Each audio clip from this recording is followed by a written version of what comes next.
இந்த பாடுகள் உந்தன் வாழ்வுக்காய் சொந்தப்படுத்தி ஏற்றுக்கொண்டார்.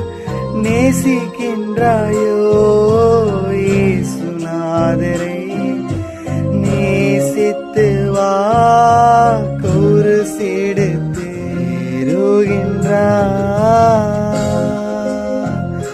தள்ளாடி தவழ்ந்து கலை போடே என் நேச குருசை சுமந்தே.